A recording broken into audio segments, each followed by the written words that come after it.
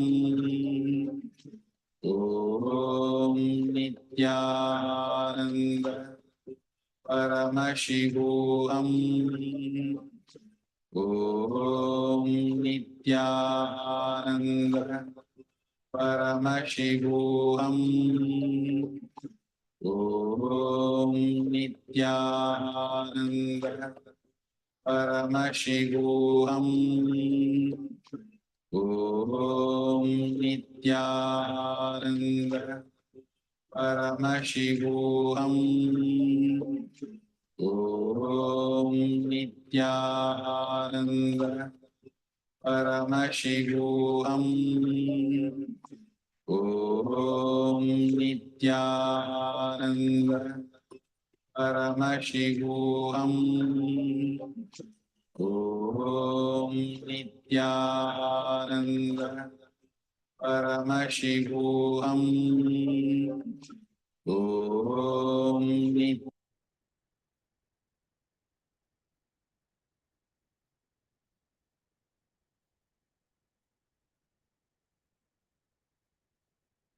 Them everyone. Now, please go ahead and post your power manifestation results in the chat.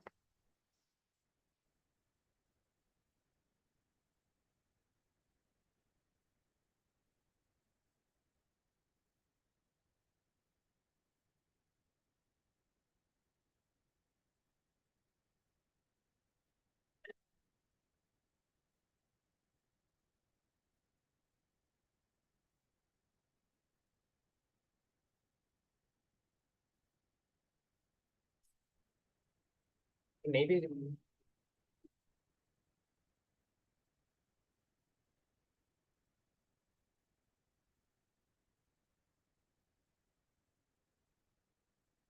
Okay, so now we are going to learn about, so what is that we need to carry? Ultimately, surrender, service to everyone. We have learned in detail about why we need to contribute our time, treasure, and talent, and surrender to the Guru. All these questions Swamiji has answered very beautifully. Let's listen to Swamiji on these questions: service, surrender, and more.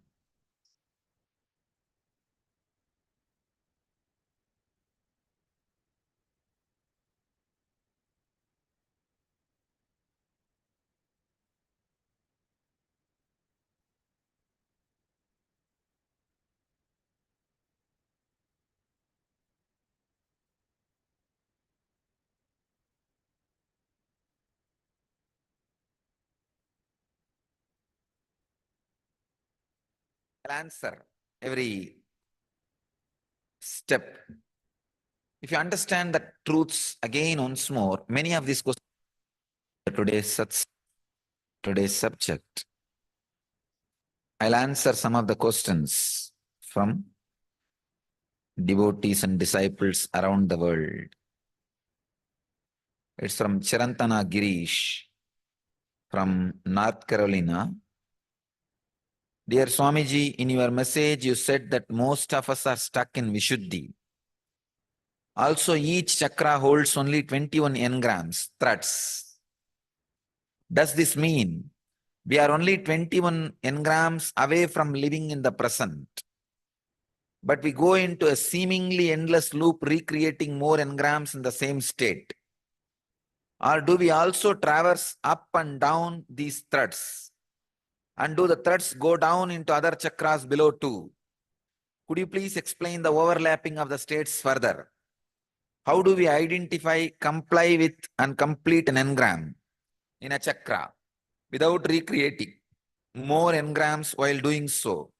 If so, if a thread goes from one chakra to the another, do we fulfill it in the lower chakra or the higher chakra? Wow. I think, a subject for one full satsang. I'll answer every step. If you understand the truths again once more, many of these questions will drop. First thing, understand, most of us are stuck in Vishuddhi. Yes, most of us are stuck in Vishuddhi, where the present holds. Present is pregnant with past and future. I can say present is poisoned with past and future.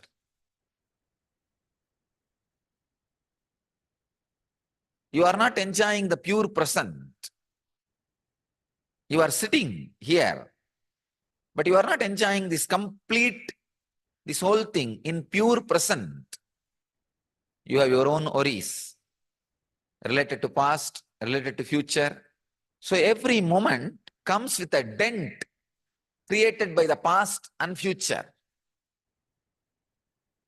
How much ever you try, I have seen, sometimes your very body resists to be in the present.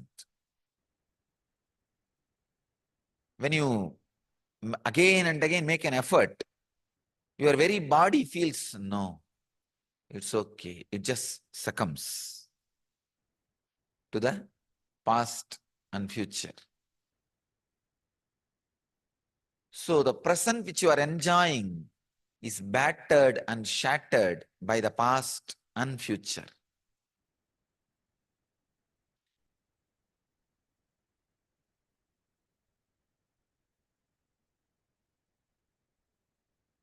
Does this mean we are only 21 engrams away from living in the present? Yes. Chirantana, you are just 21 engram. I am saying maximum.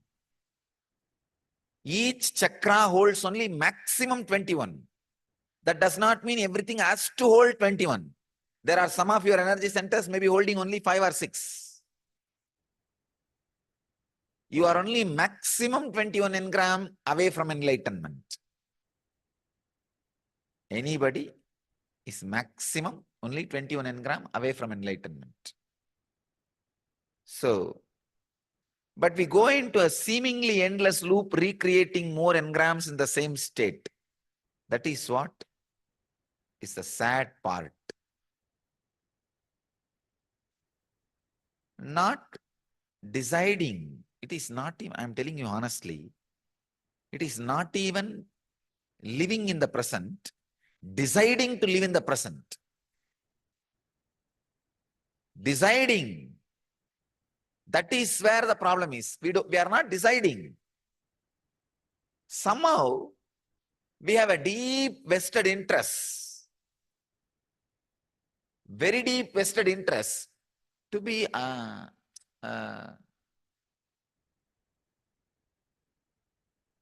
we don't trust.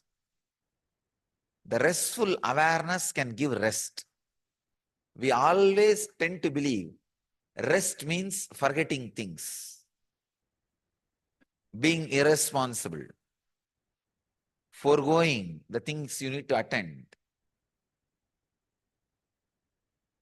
The inability, irresponsibility, or non-attentiveness, non-attending is associated with rest. Unfortunately, you know only one rest, that is which is falling into the unconsciousness, sleep, where you don't care about things, where your complete decision not to care about things becomes predominant. Please understand.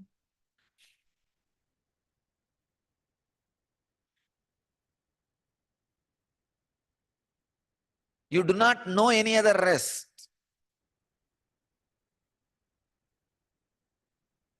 So pathetic. Human beings do not know any other state for resting other than sleep. That is why always, if you want to take rest, you want to throw away things. You strongly believe irresponsibility and non-attending or disowning is the only way for rest. No. The moment you start believing disowning is the only way for rest,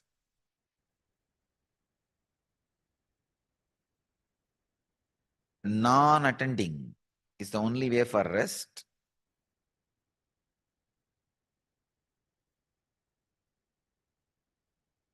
naturally your being likes to rest. So it will always decide to let go, means let the past and future do whatever it wants in the mind. Let me rest. Please understand.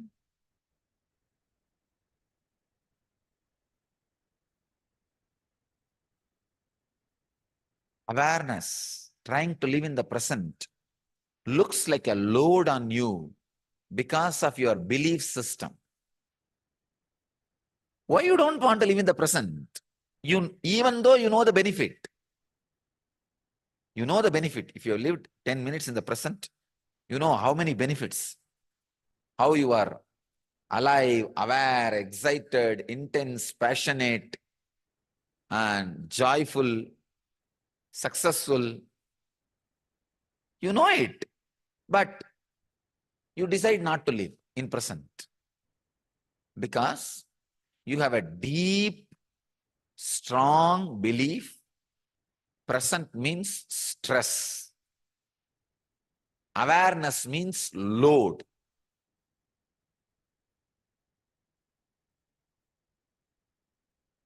Till you remind your biomemory strongly, awareness means restfulness.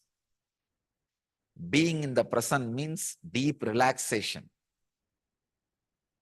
Till you remind your biomemory, make your biomemory understand, awareness means restfulness. Being in the present means utter relaxation.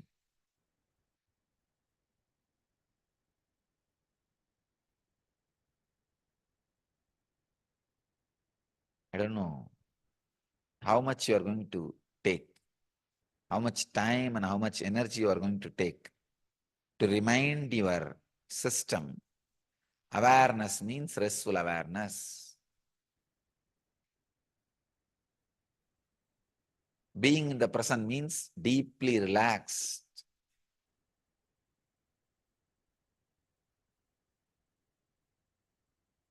All the knots being shattered. That understanding, that clarity is a basic necessity for you to consciously decide to get enlightened, to live in the present moment. The problem is not just your intellectual understanding level. See, there are some problems which can be cleared just by the intellectual understanding. But the problem related to laziness, this is a deepest layer of laziness, the subtlest printout which you carry in your mind, blueprint which you carry in your mind about the past, present, future. This is one of the most dangerous blueprint you carry. Please understand, most dangerous blueprint means living in the present is stress.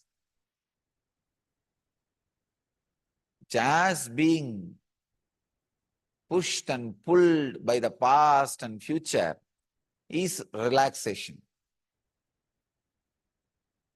I can say, I can define the meaning of ignorance. Ignorance means believing, floating in the past and future is relaxation. Being in the present is stressful effort. This is ignorance. All your bio-memory being pushed and pulled by the past and future is your nature. In that you are more relaxed than being in the present. That is why whenever you decide to be in present, it looks like an action, which is supposed to be nature. Understand? You are supposed to be being in present. Going into the past and going into the future should be an action. But see the whole shift in your understanding. Now, as on now, you feel being in the present is a big action. I have to be aware.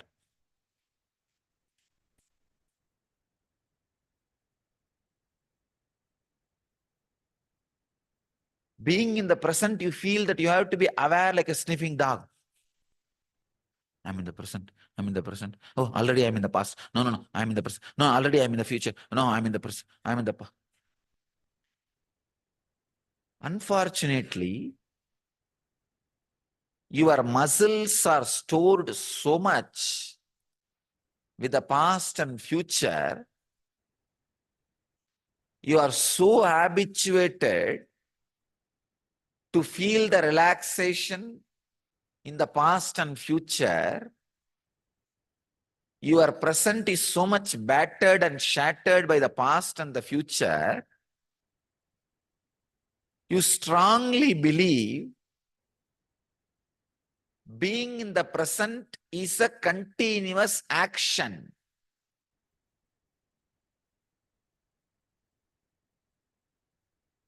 This is what I call ignorance. Again and again and again, reminding your muscle memory, being in the present is the relaxation and restfulness. Being in the present is the restful awareness. Entering into the past or the future is the action, doing, stressfulness. Do not associate your relaxation with some vacation place or some mood happened in the past in your life. Associate always relaxation to the Kundalini which awakens in the present moment. When you sit with restful awareness, in every body, some part of Kundalini awakens. A shift in the awareness happens. Associate your relaxation, vacation with that shift. Teach your biomemory again and again. That is vacation. That is relaxation. That is restful awareness.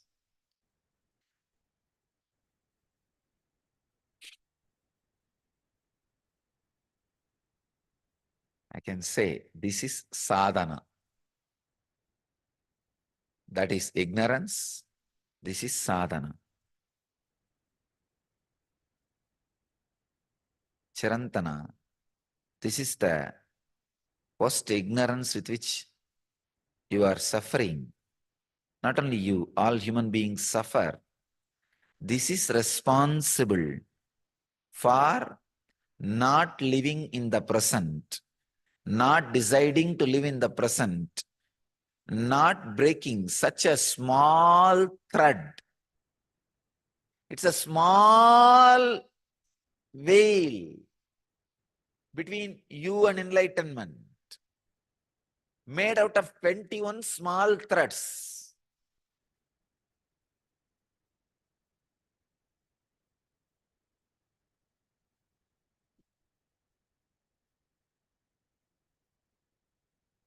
Do we also traverse up and down these threads? And do the threads go down into the other chakras below too? The engrams themselves do not travel, but you jump into the different engrams as per your taste. You choose your hells. In one hell, if you feel too hot, you just change the temperature. It's not that you go to heaven. You change the temperature and feel comfortable because of the change in temperature. After half an hour, that hell also seems to be too much. Then you jump into other hell. Oh, I think this will be a little comfortable. You change hells. You change engrams so that you will have a little breathing space. Change of suffering you feel as joy. Change of work people feel as vacation. Same way, change of suffering you feel as joy. So the thread itself does not go up or down. Each chakra has their own threads. You go and live in each chakra and come back. Could you please explain the overlapping of the states further? Pure past, pure present, past overlapping into the future, future overlapping into the past. See, past overlapping into the future. All of you understand how you project your past into the future. Either altered or developed state of your past only you want in future. Future being projected into the past.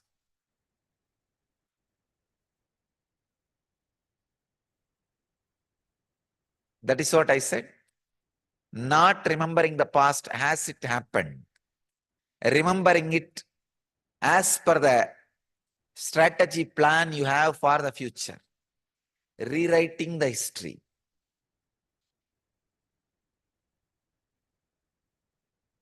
Man wants always his past to be projected in tune with the way in which he wanted to present his future.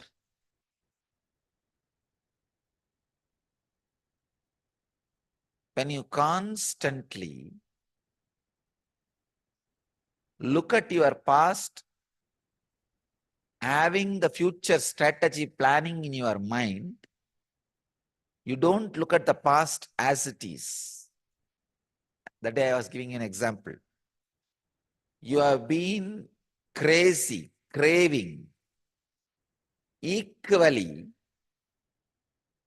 with the equal strength for candy at the age of 7, for a car at the age of 14, for a life partner at the age of 20. All this, you had equal amount of craving and craziness. But unfortunately, when you look your life back with your vested interests, the future strategy planning, you think for the life partner you had more craving, that is going to fulfill you more than the candy which you always wanted at the age of 7. Because now you have an idea, in the future the candy may not stand with you. During all the problems which happens in your life, spouse is a person who stands with you during all the problems of your life, which may not have happened in your life if he or she is not there in your life.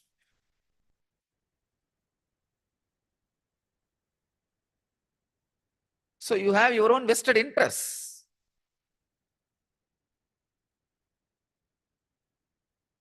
You need somebody to stand in your life when you have a problem. So you know candy may not stand. So you tend to believe the spouse was a more strong craving than the candy. But I tell you, you can experiment. See a child playing with a toy or enjoying a candy, something very joyfully. Try to snatch that away and see how he gasps for the breath. He struggles for the breath while crying, or while he is missing that, how he tries to suffer for breath. See the intensity or the length of the breath. And see the same way when somebody is struggling for the spouse or the love in life, you will see the intensity of both will be same, or the child will have the more intensity. But when you remember in your future, you don't remember the craving, the craziness you had for candy as intensely as you remember the so-called useful objects. Because now you decided these objects are going to be useful for your future. You remember only that craving. You don't remember the whole past as it happened. You project your future into the past and remember only what you want. This is another important ignorance. Projecting future into the past and remembering your past does not give you the clear understanding and identity, does not give you the right accounts for you to make the right decision about your future. You are stuck. I tell you, if I can just teach only this one science, the science of looking at the past as it is, for how many things, how much deep cravings you had. After achieving those things, how much you had fulfillment, and how you are not remembering the real cravings you had, and how you are remembering the superficial cravings you had as a strong cravings in your life. If I can just teach this one science to the kids, I will have millions of enlightened beings. If I can teach this one science to the youth, I will have millions of sannyasis. If I can teach this one science to the adults, so-called grown-up man, I will have at least few million enlightened sannyasis.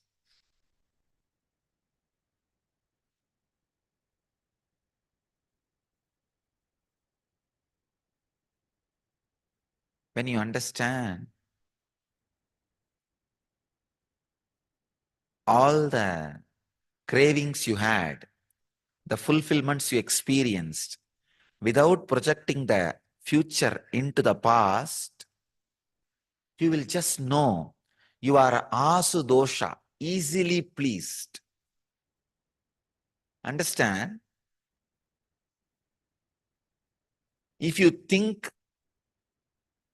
your joy comes to you by the difficult achievements, you are shava, you are going towards death. Because your whole life will be struggling. If you understand your joys are too simple, you can be fulfilled in a simple way. When you look at your past and past cravings and how they are fulfilled without projecting the future into it, the first realization will happen in you is your joys are too simple. You are Shiva, Asu Dosha. In North India, they have a beautiful word for Shiva, Bole Baba.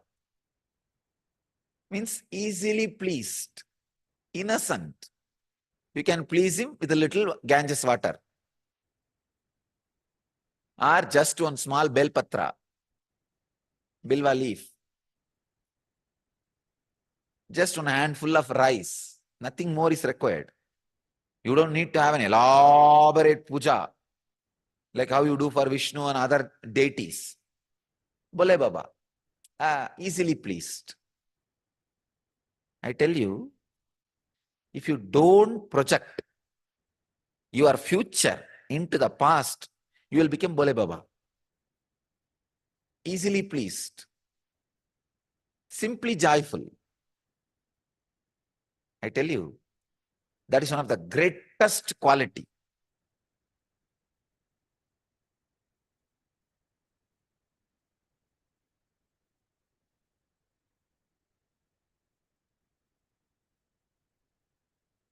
If somebody asks me a question, if you don't have this mission, how you will be, what will you be doing? I think this inner awakening somebody asked me. I'll describe exactly what I will be doing. Somewhere in the banks of Ganges, in a small hut with a big belly, I'll be just relaxed, lying down. And some of those local village boys, kids, if they bring little food, I'll eat and do some miracles for those kids by teleporting candies, materializing candies, some toys for those kids and playing with them, teaching them some simple truths. Hey, don't tell lies. Don't smoke. Don't beat your sister.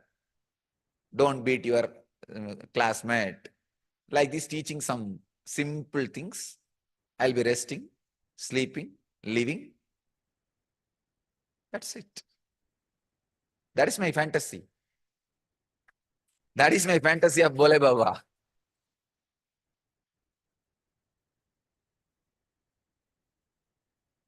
Bole Baba. Nothing much is required. Easily pleased. Asudosha. The small kids bring one or two sweets which they get from shop or the house. I'll eat that and I'll materialize 4 or 5 few candies and give them and tell them, hey, don't tell lies, don't beat your sister, comb your hair properly, brush your teeth. That's all. Life is nothing more serious. Understand? All this mission and everything is for complicated people. Because human beings have complicated themselves so much, now you need a complicated mission. Otherwise, nothing else is required. And I tell you, by lying down in one corner of the Ganges, as a Bole Baba, as I described now, I'll be equally making enough people enlightened. The number of people I'll be enlightening through this complicated mission. I'm telling you, with this huge organization, which so many fools are envy about, and with all this setup, how many people I make enlightened? The same job I'll be doing there as a Bole Baba. Because I'll be working with those small kids who are not that complicated, other small villages who bring little food, the yesterday's rice,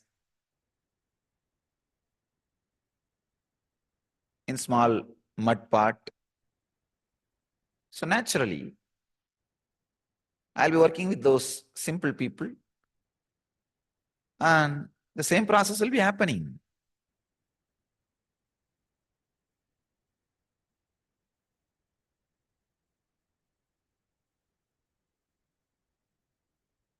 Understand,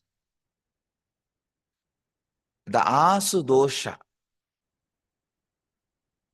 not projecting your future into the past, and seeing your past. If you just look at your past as it is, you will see so many times with such a simple things you are pleased. By nature, you are pleased just with the simple things. You are Bole Baba. You will just suddenly dig out the Bole Baba identity of you, the Asudosha identity of you. Cherishing, living, bringing that Asudosha identity of you to life is what I call sadhu. The definition of sadhu means understanding. You are a Bole Baba. You are simply pleased. But the moment you compare, why? Why should I be simply pleased? All those fellows to get pleased need all those big things. And if I am simply pleased, I am cheated by all my peers. Because I am simply pleased, I am Asudosha, everybody is exploiting me. Now you exploited yourself. Over. Now you are no more Bole Baba. You are no more Asudosha. You have to become Indra to be joyful. Even after becoming Indra, when you have a problem, you have to rush to Bole Baba only.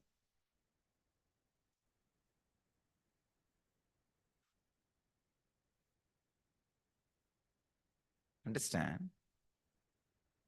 The moment you compare, because I am Bole Baba, all the good things which came out of the churning of the ocean, all these fellows have taken away. They just left few snakes and useless Rudraksha and worthless the cremation ground Basma for me. And this Lakshmi has been taken away by Vishnu. And Kamadhenu Kalpavruksha is snatched by Indra. The moment you think that, you lost the Shiva character. And you want to become now Indra. You rush in the angle of Indra. So when you are trying to become Indra, what do? You project your future into the past and you feel only with these things, Parijata, Kalpavruksha, Ramba, Managa, Urvasi, with all this only then I will be happy. So you complicate your joy. So naturally, the Rakshasas come and attack you. The depression, the struggle which you need to go through to achieve that higher or complicated joys. So when Rakshasas attack you, what you do? No, better let me be Bole Baba. You get back. You get back to be a Bole Baba. I tell you, retain the beauty of Bole Baba in your life. Retain the quality of Asudosha in your life. You will be living with Shiva consciousness. Living with Shiva consciousness does not mean you don't even need to do some big things. If you want to live in Shiva consciousness, just live like a Bole Baba. Easily pleased.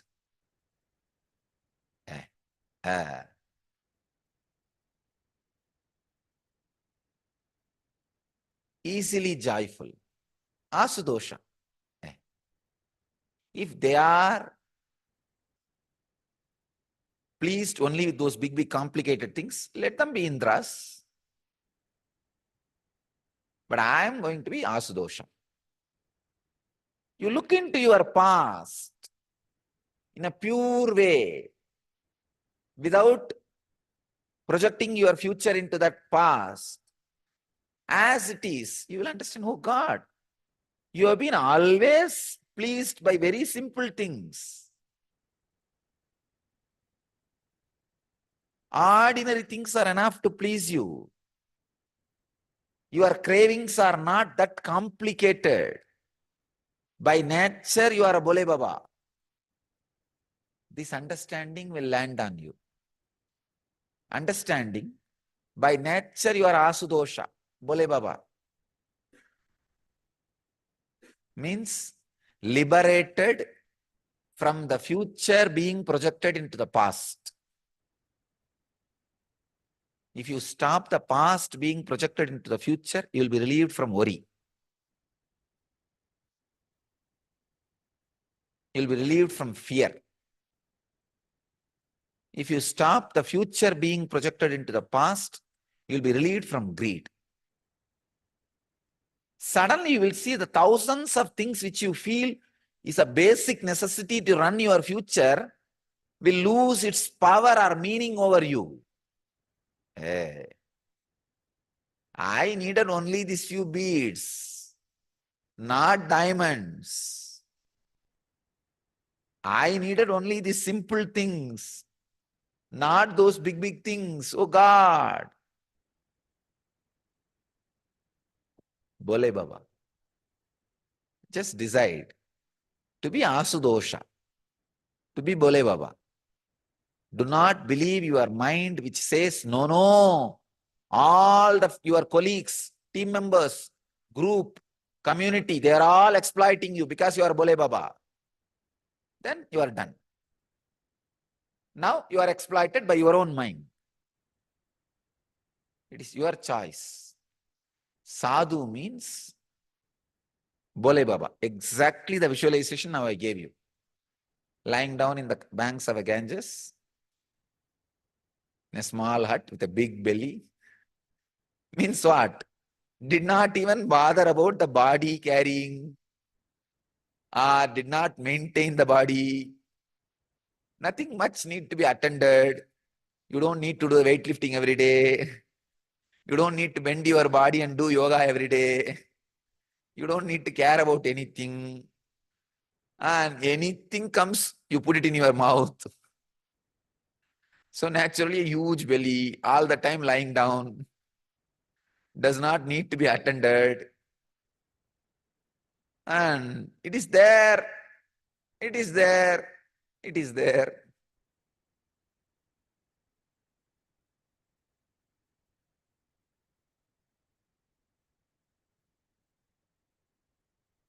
And some kids will come in the evening when they don't have school.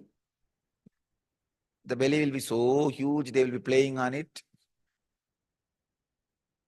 They may bring 1 or 2 candy, which they would have eaten off, and the remaining will be there in their hand. Baba, you eat this, and you can eat. To please them, do some materialization, teleporting, play with some powers to please them. That's a real joy. You should show the powers to please the kids and play with the kids, not to these fools to impress them.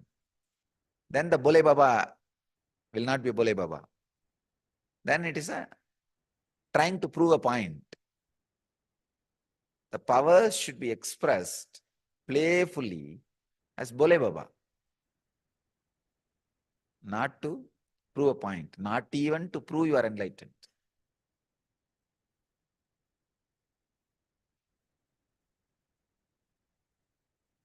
And just give those some candy, these, that to those kids.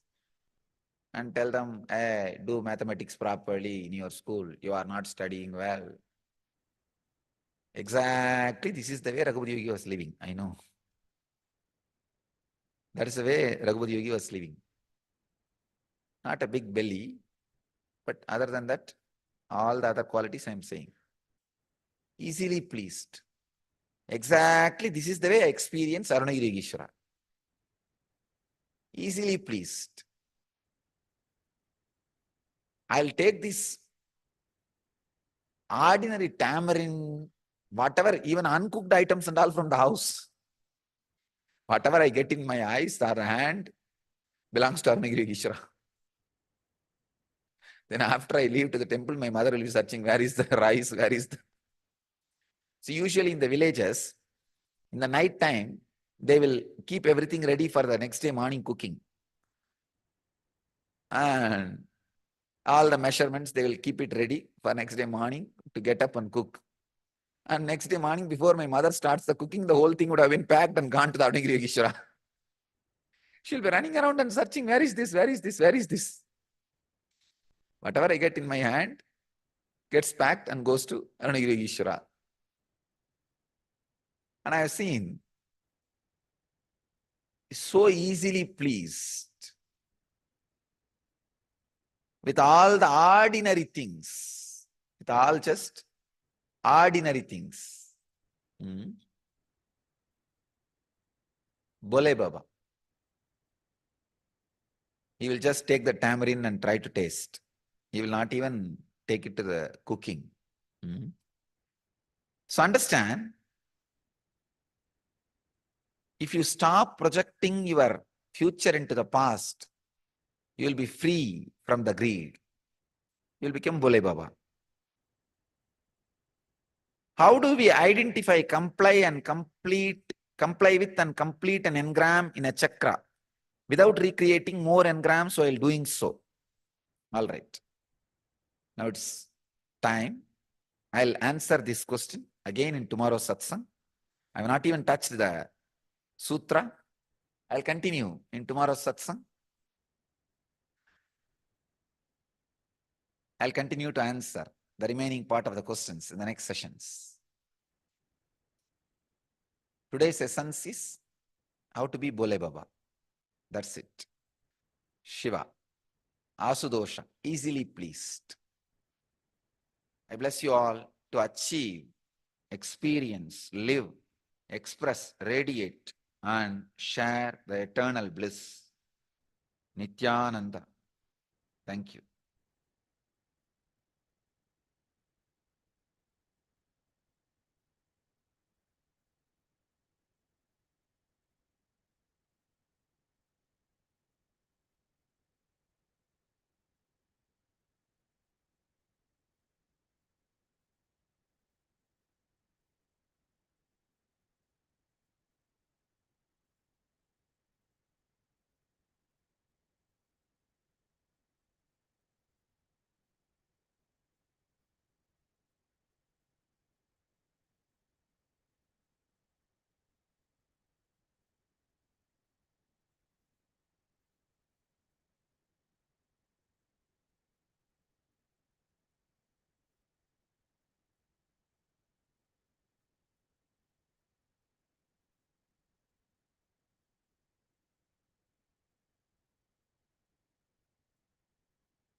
Shankara.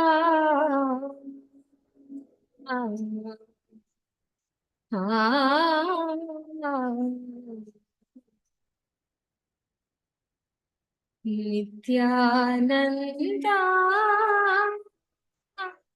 Shankara.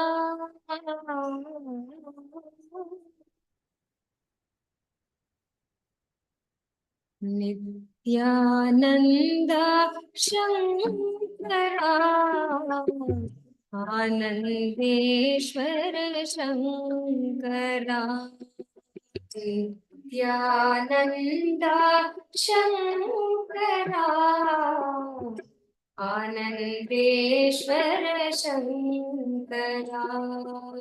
Nithyananda Shankara. Anandeshwara Shankara. Nithyananda Shankara. Anandeshwara Shankara. Shankara Bhayankara. Shankara Bhayankara. Bhavabhayahari Shankara. Bhavabhayahari Shankara. Shankara Bhayankara. Shankara Bhayankara. Bhavabhayahari Shankara. Bhavabhayahari Shankara. Nithyananda Shankara. Anandeshwara Shankara. Nithyananda Shankara. Anandeshwara Shankara. Nithyananda Shankara. Anandeshwara Shankara. Nithyananda Shankara. Anandeshwara Shankara. Shankara Bhayankara. Shankara Bhayankara. Bhavabhayahari Shankara.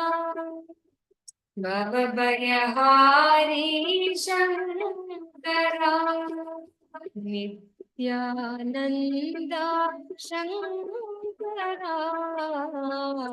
Anandeshwara Shankara. Nithyananda Shankara. Anandeshwara Shankara.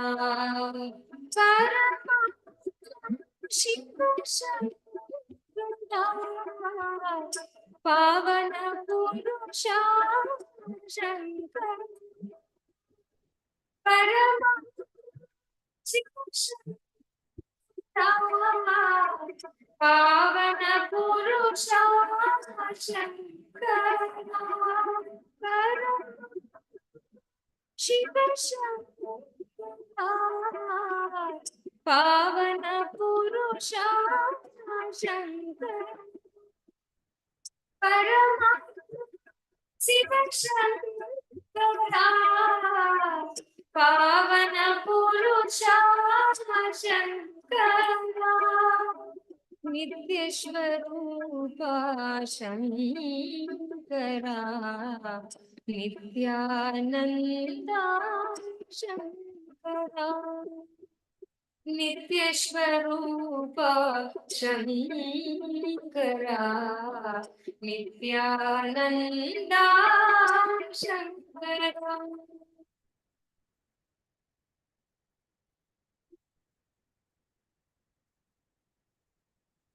The experience of Paramashivoham is all about experiencing oneness, radiating the various different Ananta Kalyana gunas of Swamiji. That is all is Paramashivoham. What do we know as Paramashiva? Whatever the idea, understanding, opinions that you may carry inside of you as Paramashiva, the embodiment of Paramashiva walking in front of all of us, the very avatar of Paramashiva, Swamiji. Just when you start replicating, when you start just following one simple technique, when you just start declaring, hey, I don't know about myself, but I know if Swamiji has told, this is the truth, therefore this is the truth, let me align with. That's all. Just start with that. Start with that one simple declaration inside of you. Whenever each of you want to have a breakthrough inside of you, whenever you want to experience that click inside of you, just remember this one truth in me. This is the gift, this is the essence, this is the boon of Paramashivoham, whatever you call it. This is literally what will make you experience, manifest Paramashivoham. Now it is time for all of us to get ready to receive this very initiation today. Can I request all the participants to please come on the camera and settle down? Please be seated. I request everyone to please come on the camera. It is time for all of us to receive this as the very initiation today. Come on, Ma Janitran, settle down, settle down. The darshan is going to start shortly. So I request all the participants in Toronto Adinam also to settle down. Ma Jenny Trang, Ma Lalitambika, can all the participants, all the members in the Toronto Temple gather and settle down? Please settle down. It is time for all of us to get ready for the darshan today. Today we are going to be having the darshan of the ultimate manifestation of Paramashiva, his Paramavatara, as the Nijavatara, as the ultimate form, his ultimate manifestation as Swamiji. And to receive this darshan, I request every one of you to get ready. Please settle down.